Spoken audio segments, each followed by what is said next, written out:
excited for this unboxing. I'm totally excited. I was in the middle of a phone call with my daughter and I just jumped out of here as soon as it said delivered on my app. Let's just take out all the items and dissect what Helen bought for 2022 to help her with her productivity. Oh my gosh. Did I say 2022? This is how excited I am. 2024, you guys. 2024. Okay, we're gonna just throw everything on the floor. Done. So let's kind of organize this a little bit. All right, so let's start from the top. You guys know these pens, I love them, but I always have to switch them out to 0.7 because 0.5 a little bit too thin for me. And it also kind of almost rips the paper. I think I write really, I'm really tough on the paper. I bought this book. This is the Hobonichi 2024 book that they always sell, or magazine, if you will, to show all their products. And not only that, but to show how people are using their Hobonichi, because you can never get enough inspiration for these booklets. And everybody has their unique way of doing things. And I think for me, I pick up so much from these that I decided this year. Last year, I thought about it and I decided, well, I can't read Japanese, so what's the point? But this year, I decided, you know what? There are photos and pictures, and you could kind of understand what their mind process is through their planning and using their planners as journals and such. So I decided to get this. So this is definitely something I recommend if you guys haven't placed your orders yet and you're on YouTube like me, just browsing around trying to figure out how other people are using these books. This is a really good buy. The next one is this pencil board. I bought one for A5 and I bought one for the Hobonichi Weeks. And I bought these because every year I feel like I just need these two, and these are the basics.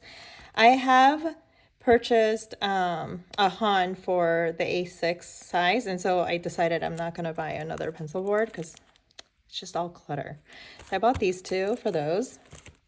And then this one is a supplementary kind of notebook for brainstorming. I like this size because last year I was using an A5 size for my brainstorming and, on different projects for business. And I thought, just, you don't need all that space.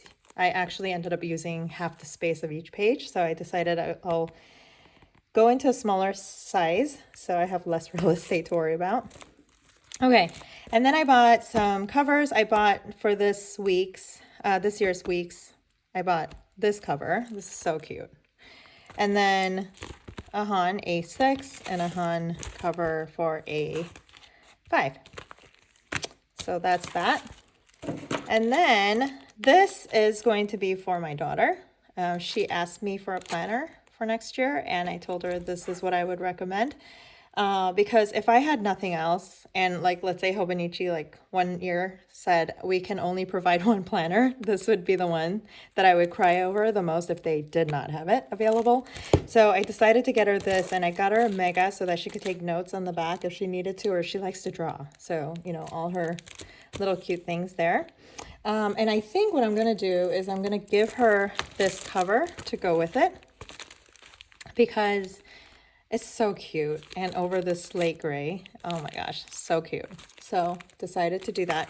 This slate gray mega is red. So I love that. That's cute. And then for myself, I got the classical navy leather because last year I tried different types of covers and I favored the leather the most. I just didn't like the color because the only availability last year, for me at least, when I was trying to purchase it, was the silver one. And I love it. I just don't like the color of it. So this year I got navy blue, but it's almost like a black. So I think I'm gonna love this with my planner cover. I have the almost like a Levantine feel. Custom designed by Vanderspec. So I've got that. And then this year, I am still, you guys, I am trying to explore. I always have ideas, and then I always have to kind of go back and rediscover what I was thinking, because In 2024, I really don't want to jump around. This year, I did a ton of jumping around. I had a lot of planner chaos just because I entered new planners into the mix, and one of them being my personal size, right? The personal size. And I love this for what it's doing for me. So it's keeping kind of my household and my businesses together by helping me with tracking down and making sure I'm not missing anything that are supposed to be done routinely. So that's good for me. For 2024, I'm just really thinking between the A6 and the A5 to separating again my personal and business altogether, because I have a lot more workload, a lot more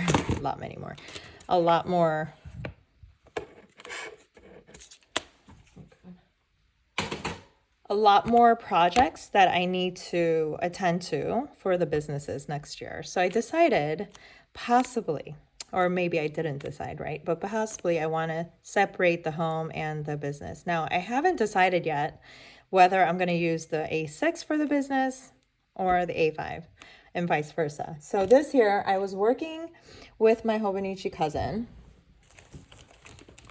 I'll just show you. I'm working with a Hobonichi cousin like this, and just testing out different layouts that have worked for me in the past. So I will probably do like a flip of this, but just don't mind the August. It's actually this week. And so I just redid the dates here. Have all of my ongoing big tasks items here. And then kind of block out the hours by schedule that is like a committed schedule on each day, and or the things that I want to work on. So I'm just kind of playing around with the different layouts. I've done this. I've also kind of done it this way where I was time blocking, because you know I'm big on time blocking.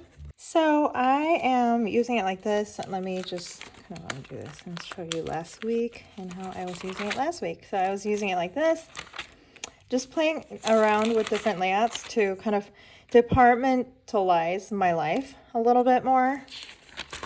I feel like a lot of the times in this season anyways, I feel very stuck in one area, which is like personal stuff. All my kids, my work is getting kind of put to the side a lot of the times, and it's really hard. And especially we just moved here to the new house, and so now I need to really focus and go back into my work mode. And so I need to figure out my way of doing things and what is working. I will tell you though, whatever I decide to use for work, it's not going to have stickers and all these different colors for next year, because I genuinely, like, this is a beautiful spread for a personal side of things and being creative and fun. But for the business side, it's just not working for me. It's just too much. And I just need to really look at the work times, what time I have available for work versus what I have scheduled and committed to. So these are things that I'm kind of working through. And so I will have to decide between the two, which one's going to be for work and which one's going to be for personal, and go through with that plan instead of purchasing all these different planners next year, because I'm really done with that. I've learned my lesson this year.